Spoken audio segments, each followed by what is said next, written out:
اعوذ باللہ من الشیطان الرجیم بسم اللہ الرحمن الرحیم الحمد للہ رب العالمین والصلاة والسلام علی اشرف الانبیاء والمرسلین وآلہ الطیبین الطاہرین اعوذ باللہ من الشیطان الرجیم وَاعْلَمُوا أَنَّمَا غَنِمْتُم مِّن شَيْءٍ فَأَنَّ لِلَّهِ خُمُسَهُ وَلِلرَّسُولِ وَلِذِي الْقُرْبَى وَالْيَتَامَى وَالْمَسَاكِينِ وَابْنِ السَّبِيلِ۔ خمس کے سلسلے میں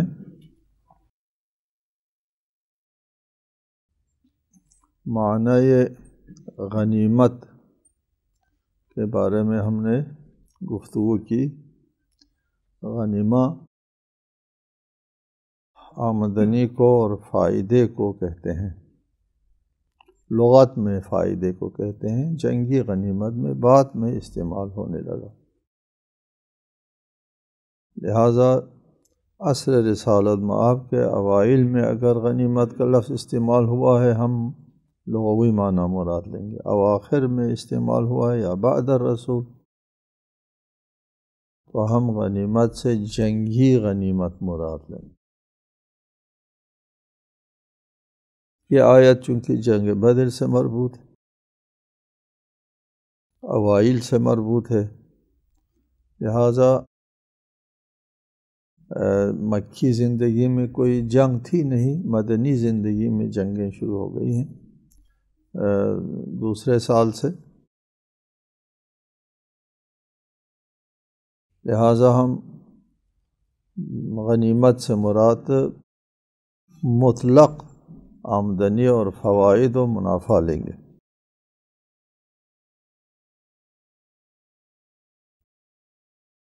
اگر ہم یہ قبول بھی کریں آیت میں اگر جنگ کا ذکر نہیں ہو، وَاعْلَمُوا أَنَّمَا غَنِمْتُم مِّن شَيْءٍ، ما اور شے جو ہے وہ مطلق ہے، جنگی غنیمت سے مربوط نہیں ہے آیا۔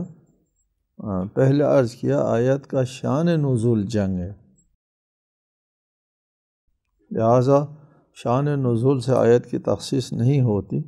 العبرۃ بعموم اللفظ لا بخصوص السبب، سبب نزول مخصص نہیں بنتا، یہ قرآن کا کلیہ ہے۔ لیکن اگر ہم قبول بھی کرتے ہیں کہ اس آیت سے غنیمت جنگی کے علاوہ کسی اور چیز کے اوپر خمس ثابت نہیں ہوتا، فرض کر لیتے ہیں،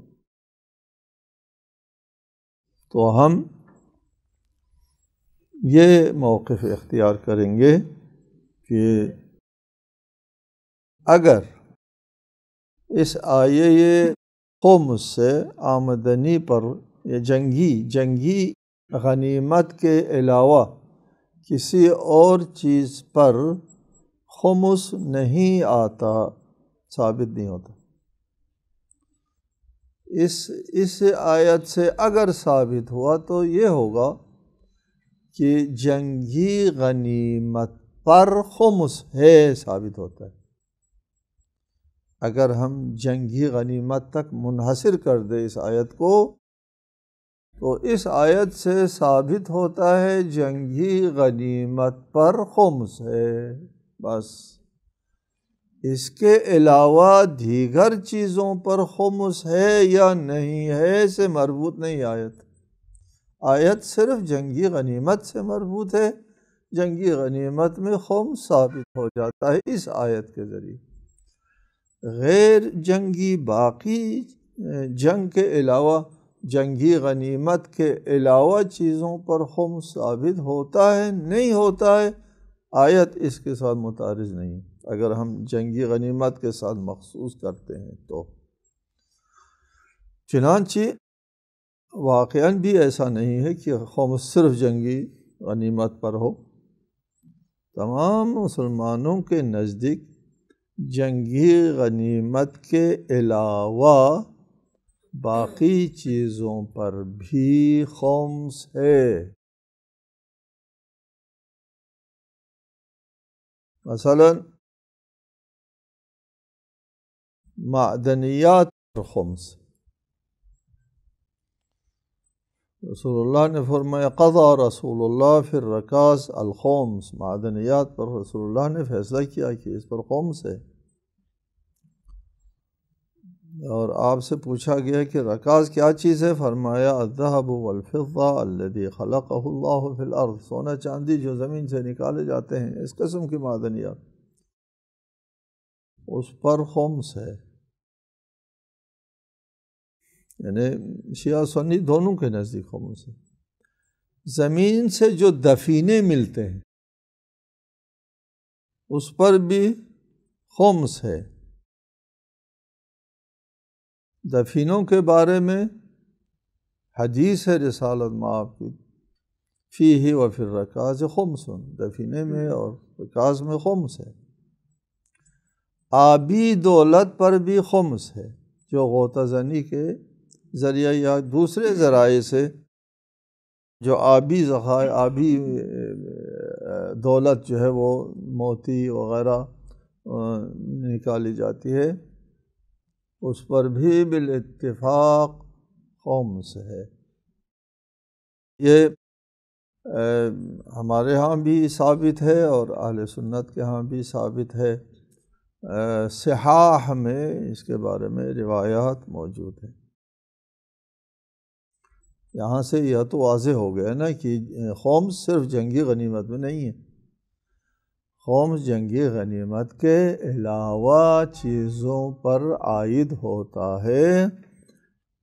یہ معدنیات میں اور دفینے میں اور آبی دولت کے اوپر خمس ہونا قرآن سے ثابت اگر نہیں ہے، سنت رسول سے ثابت ہے کہ ان چیزوں پر بھی خمس ہے۔ اگر ہم آپ کے ساتھ فرض کر لیتے ہیں کہ اس آیت سے منافع کے اوپر، کمائی کے اوپر خمس نہیں ہے، ثابت نہیں ہوتا، اس آیت کے ذریعے ثابت نہیں ہوتا ہے، تو اس سے یہ بھی ثابت نہیں ہوتا کہ جنگی غنیمت کے علاوہ چیزوں پر خمس نہیں ہے۔ ایک بات۔ دوسری بات، ہمارے لیے مصدر تشریع، منابع شریعت قرآن اور سنت ہے بنیادی، صرف قرآن نہیں اور صرف سنت نہیں، قرآن اور سنت دونوں ہمارے فقہی منابع۔ اس آیت کی تفسیر کی، توضیح کی، وضاحت کی سنت نے، چنانچہ قرآن کا سمجھنا جو ہے وہ سنت پر موقوف ہے۔ اگر سنت کو ایک طرف رکھ دیا جائے تو آپ قرآن سے کلیات اخذ کر سکتے ہیں، جزئیات اور عمل کرنے کے لیے جزئیات درکار ہوتی ہیں۔ قرآن نے کہا اقیموا الصلاۃ، نماز قائم کرو، اور سنت سے آپ اخذ کریں گے صلوا کما رأیتمونی اصلی، جزئیات حضور سے لینا ہے۔ زکوٰۃ دے دو کہا ہے، کتنی اور کس چیز کے اوپر زکوٰۃ دینا ہے، قرآن نے کلی حکم بیان کیا، جزئیات جو ہے عمل کرنے کے لیے سنت کی طرف رجوع کرنا ہے۔ آیت نے کہہ دیا وَاعْلَمُوا أَنَّمَا غَنِمْتُم مِّن شَيْءٍ فَأَنَّ لِلَّهِ خُمُسَهُ، جو چیز غنیمت ہے اس میں سے 5واں حصہ اللہ اور رسول اور ذوی القربہ کو دے دو۔ ہم نے پوچھا سنت سے یہ کیا چیز ہے، سنت نے تشریح کی، سنت نبوی سے ہم نے سمجھ لیا کہ خمس جو ہے وہ کن کن چیزوں پر واجب ہے، غنیمت کا مطلب کیا ہے۔ سنت رسول نے جو ہم لوگ فقہ جعفری میں سنت رسول ہم بیشتر اخذ کرتے ہیں، ہم ائمہ علیہم السلام، ائمہ اہل بیت علیہم السلام کے ذریعے اخذ کرتے ہیں۔ سنت رسول کا طریقہ ہمارا ائمہ اہل بیت علیہم السلام ہے، اہل بیت جو ارشاد فرماتے ہیں اس کو ہم سنت رسول کے طور پر لیتے ہیں۔ یہ اہل بیت نے کہا حدیثی حدیث ابی و حدیث ابی حدیث جدی و حدیث جدی حدیث رسول اللہ، نحن نکتنز الاحادیث کما تکتنزون الذهب والفضہ۔ ائمہ نے فرمایا کہ ہم احادیث رسول کو اس طرح ذخیرہ کر کے رکھتے ہیں جس طرح تم سونے اور چاندی کو ذخیرہ کر کے رکھتے ہو۔ ائمہ جب بھی ارشاد فرماتے ہیں حدیث نبوی سنت رسول بیان فرماتے ہیں، جیسا کہ خود رسول جو بھی ارشاد فرماتے ہیں وحی سے ارشاد فرماتے ہیں، بالکل اسی طرح ائمہ جو بھی ارشاد فرماتے ہیں سنت رسول سے ارشاد فرماتے ہیں۔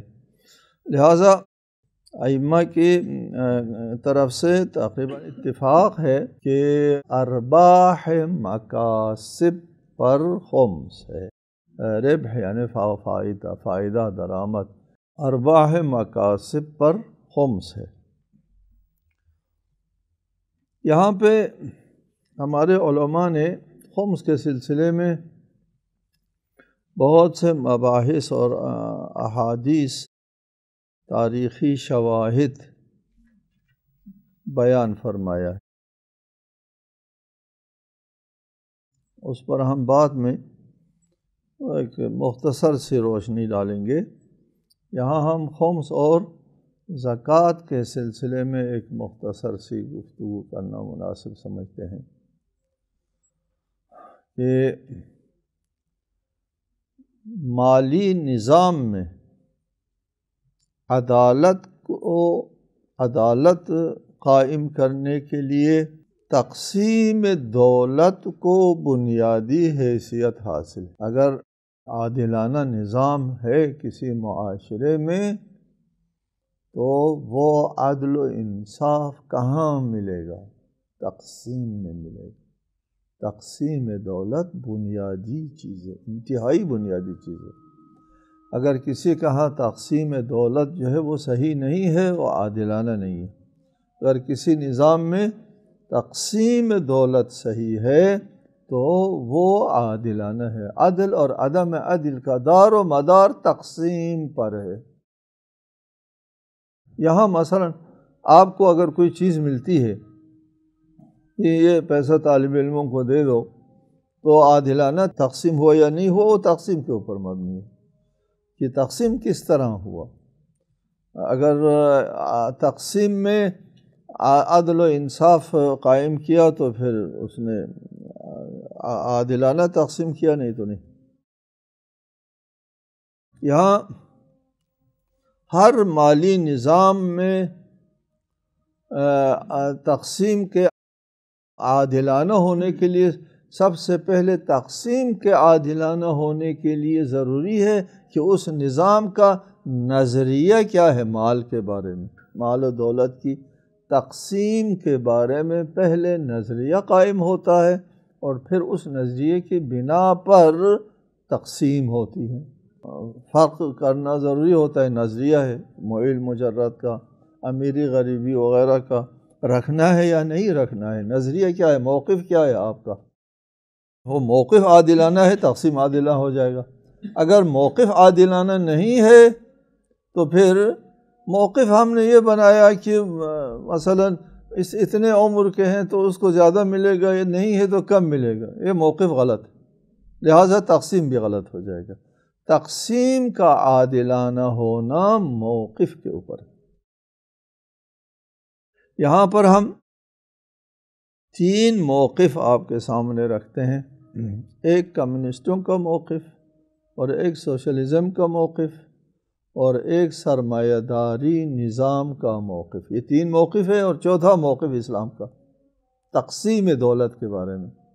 اب کوئی اس موقف کے مطابق تقسیم کرتا ہے نہیں کرتا ہے اور بات ہے، یعنی وہ نظام نافذ ہے یا نہیں ہے اور بات ہے۔ موقف اسلام کا ہم پیش کرتے ہیں۔ یہاں معاشرے میں 3 قسم کے لوگ ہوتے ہیں، ہر معاشرے میں۔ پہلے وہ لوگ جو اپنی ضرورت سے زیادہ کما سکتے ہیں، اس کے پاس عملی اور فکری طاقت وافر ہے اور تجربہ ہے، شناسائی رکھتا ہے، اس کی بنا پر وہ اپنی ضرورت سے زیادہ کما لے۔ ایک دوسرا گروہ وہ لوگ ہیں جو اپنی ضرورت کے مطابق کما سکتے ہیں، نہ کم نہ زیادہ۔ تیسرا گروہ وہ ہے جو اپنی ضرورت سے کم کما سکتے ہیں کسی وجہ سے، نادانی کی وجہ، ناتوانی کی وجہ سے، رکاوٹوں کی وجہ سے وہ اپنی ضرورت کے برابر کمائی نہیں کر سکتے۔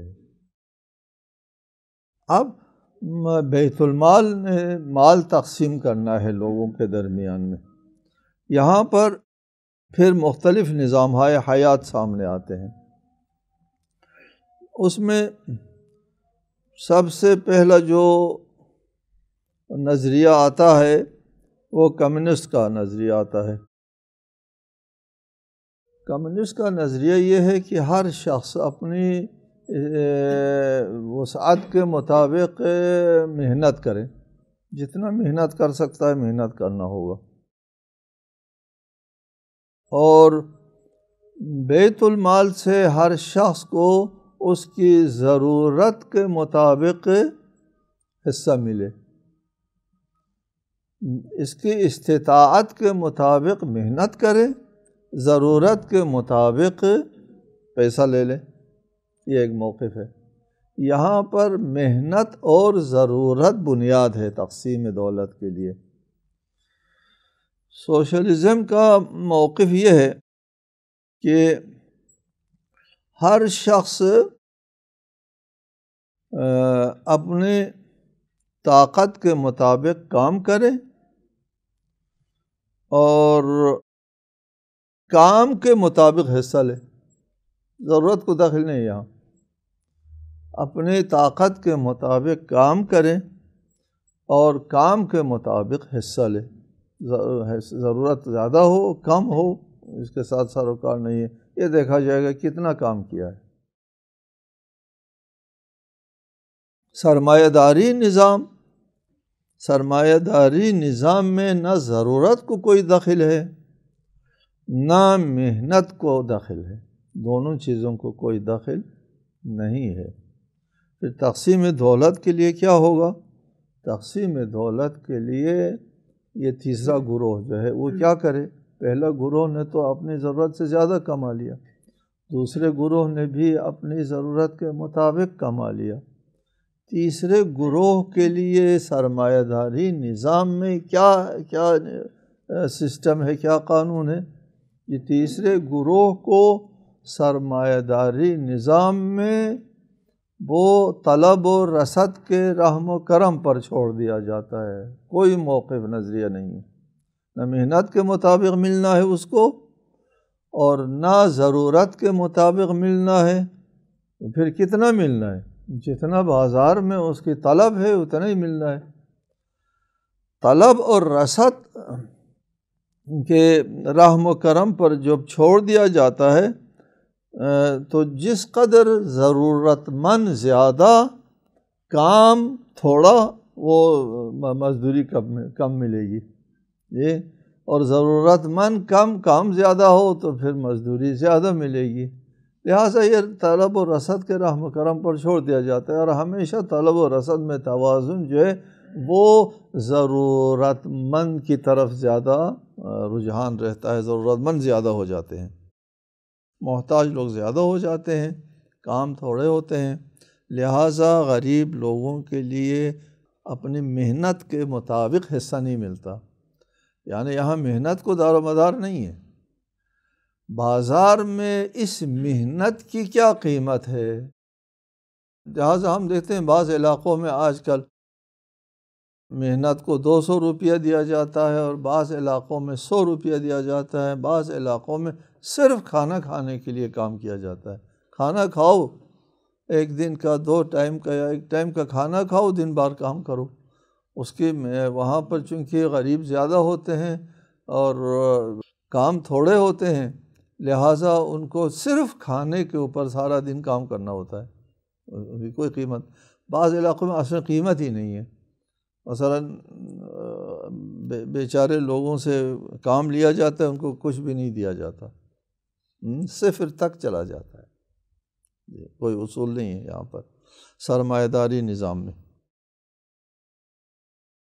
سرمایہ داری نظام میں مضبوط موقف نہیں ہے تقسیم دولت کے لیے، حالات کے اوپر چھوڑ دیا جاتا ہے، حالات کے رحم و کرم پر چھوڑ دیا جاتا ہے، تو کبھی کچھ ملتا ہے محنت کو یا ضرورت مند کو، یا تیسرے گروہ فقیر مسکین کو اور کبھی کچھ نہیں ملتا۔ اسلام کیا کہتا ہے؟ اسلام کا کوئی موقف ہے اس سلسلے میں تقسیم دولت کے سلسلے میں؟ ہاں جی، اسلام میں موقف ہے یہاں۔ اسلام تقسیم دولت کے لیے 3 چیزوں کو بیک وقت معیار بناتا ہے، یہ محنت، ضرورت اور ملکیت۔ ٹھیک ہے جی، محنت کے مطابق کہ اس کو پیسہ دیا جاتا ہے، اور ضرورت کے مطابق تیسرے گروہ کو پہلے گروہ سے اٹھا کر کے دے دیا جاتا ہے، یہ خمس اور زکوٰۃ ہے۔ اسلامی مالی نظام ہے کہ پہلے گروہ کے پاس ضرورت سے زیادہ پیسہ ہے، تیسرے گروہ کے پاس ضرورت کا بھی پیسہ نہیں ہے، تو پہلے گروہ سے تیسرے گروہ کو بربنائے ضرورت، جس کو ہم فقراء محتاج کہتے ہیں، مساکین کہتے ہیں، بربنائے ضرورت اس کو پیسہ ملتا ہے، بربنائے محنت بھی پیسہ ملتا ہے، بربنائے ملکیت بھی اس کو دولت ملتی ہے۔ جو مالک ہے وراثتاً مالک بنتے ہیں، ہبہ سے مالک بنتے ہیں۔ البتہ ایک بات آپ لوگ یاد رکھیں، اسلام میں مالک بننے کا ایک ذریعہ ہے، صرف لا ملکیت سے ملکیت کی طرف منتقل ہونے کا ایک واحد ذریعہ ہے۔ مثلاً آپ مالک بنتے ہیں وراثتاً، وہ لا ملکیت سے مالک نہیں بنے، آپ کسی مالک سے مالک کی طرف منتقل ہو گئے۔ خرید و فروخت میں مالک سے مالک کی طرف منتقل ہوتا ہے، ہبہ میں مالک سے مالک کی طرف منتقل ہوتا ہے۔ نہیں، ہم کہتے ہیں وہ تو مالک سے مالک کی طرف منتقل ہوا، لا ملکیت سے ملکیت کی طرف۔ ایک مال کسی کی ملکیت میں نہیں ہے، وہ آپ کا مال کب ہوتا ہے؟ محنت سے ہوتا ہے۔ ایک زمین غیر آباد ہے، وہ زمین آپ اس کے اوپر محنت کرتے ہیں اور وہ زمین آپ کی ہو جاتی ہے۔ حدیث ہے کہ زمین اس کی ہوتی ہے جو اس کو آباد کرے۔ اور اسی طرح ہر چیز میں مالک ہونے کے لیے، ملکیت کے لیے محنت بنیاد ہے۔ البتہ محنت کے ذریعے انسان مالک بنتا ہے، اپنی ضرورت سے زیادہ کے بھی مالک بنتا ہے، لیکن وَفِي أَمْوَالِهِمْ حَقٌّ، ان کے اموال میں جو اپنی ضرورت سے زیادہ مال کماتے ہیں، ان کے اوپر جو ہے وہ للسائل والمحروم حق معلوم ہوتا ہے۔ سائل اور محروم کے لیے طبقہ اول سے اٹھا کر کے طبقہ سوم کو دے دیا جاتا ہے۔ لہٰذا اسلام میں توزیع و تقسیم دولت کے لیے بنیاد 3 چیزیں ہیں، محنت، ضرورت اور ملکیت۔ اور ملکیت موقوف ہے محنت کے اوپر، محنت سے انسان مالک بنتا ہے۔ محنت نہ ہو اور بغیر محنت کے کوئی چیز ہاتھ آ جاتی ہے تو اس کا وہ مالک نہیں بنتا۔ فقہا کہتے ہیں حیازت سے بھی مالک بنتا ہے، حیازت بھی ایک قسم کی محنت ہے۔ تحجیر سے بھی مالک بنتا ہے، یعنی پتھر کی جناب علی وہ نشانی لگا دیتے ہیں کہ زمین کو پر قبضہ کر دیا۔ السلام علیکم۔